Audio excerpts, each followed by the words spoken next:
What is up, everybody? It is Talk here, and welcome back to some more old school zombies. Today, we're going to be playing the map that was the first map I ever played when I got this game back in November 2012. I was super excited for this game. I literally had a countdown on a calendar that I had in my room, just counting down the days ever since they first announced it in whatever, like February or March of the same year that was going to come out. And I was so excited because I just loved playing zombies so much, and I wanted to see what they were going to do with it. But I'm not going to lie, when I got into a game, I was pretty disappointed. I was kind of taken aback. I was a little nervous that it wasn't going to live up to my expectations, and overall I still admit that I like Black Ops 1 Zombies better, but that doesn't mean that there aren't some great maps in this game that inspired how Black Ops 3 was formed and the future zombies. And I was always enjoying playing zombies. I think for me, as I mentioned in some of the previous videos, I think the style of the display isn't as appealing to me. It feels a little disconnected from the campaign because of the different time periods. I guess the settings, since it's on a ravaged Earth, it's a little tougher on me, but I don't know, I got used to it. I also don't think I poured in as much time into the game as I did before, so I'm a little less knowledgeable, but I'm glad I'm getting around to putting in the time now. I'm gonna set a couple of goals for myself. I'm gonna try to build the jet gun, which is something I've never done on my own before. I have done the Easter egg on this map one time, but I had help.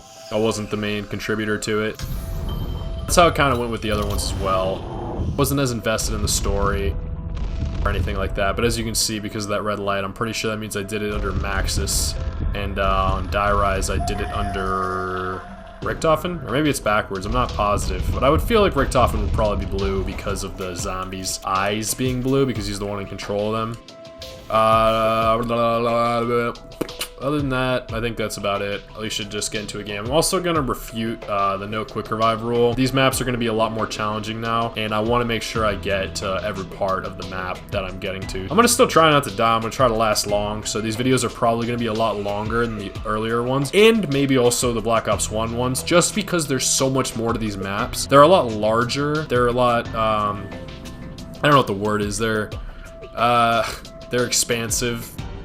They include like smaller things that I'll get into as we get into the map, so it'll take me a while, but I want to make sure I get a lot of it done. I'm also gonna have to do a lot of previous research because I'm less familiar with these maps, but that's okay. I got a little guide right here written about how to get the jet gun, because I know a lot of the locations, but I want to make sure I do it all right, and I plan for it too. And I really don't want to die too often, so that's why I'm gonna start getting quick revive. I want to make sure that these are mostly just one game. And I think my round count, I'm going to go for around 20. And it sounds like we're playing as Russman. I'm okay with that. He's a interesting character for sure.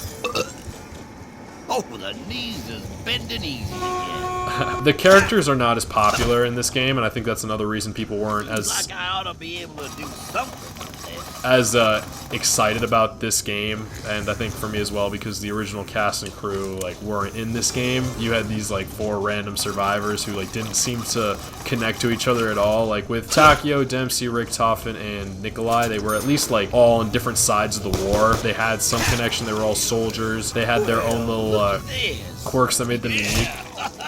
This time there's I don't even remember their names, all of them. Gotta leave the building to the folks from now on. But you get like, they're not super creative with it, I'll say. So this is the Turbine. This is the first game that introduced buildables. I am familiar with a lot of them. On the other maps, I may need to do some research. I think this was pretty lucky. I'm gonna try to get Galvanuckles. This time, so that I can go into the fog and fight these denizens. I'll show one off. They're not very desirable, but as you can see, someone decided to put this up before the world went down, I guess. These ugly little things that come on your face, and you have to rapidly press the melee button to kill. And if you kill them successfully, good for you. If you don't, you're gonna die. And they slow you down, and when you're running in there, it's really painful. If I buy the Galvanuckles, which is a new melee weapon that they introduced in this game, it'll only take 2 hits to kill them. So that'll be the best outcome for me. I'm going to probably stay at the diner and let the bus run its course, just to make sure I'm also gonna buy the B23R.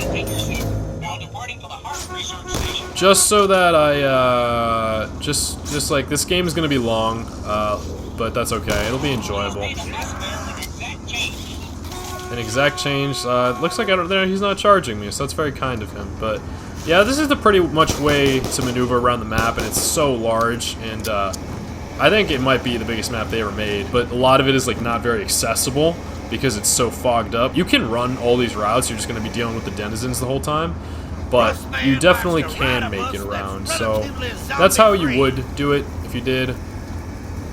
If you wanted to run, I'm gonna try to avoid running, but sometimes it's gonna be necessary, especially for some of these jet gun parts. I'm gonna have to go get it. And you can put this this trap door up here, but if you want to buy the Galva Knuckles, you have to use it at a different location. So that's what I'm gonna do this time around. I think I might end the round. Usually that's not what I'd want to do, but I feel like if I'm gonna survive and get points anyway, I might as well just keep the rounds moving and hope that I can survive as needed. I'm really gonna try to make an effort to survive this game.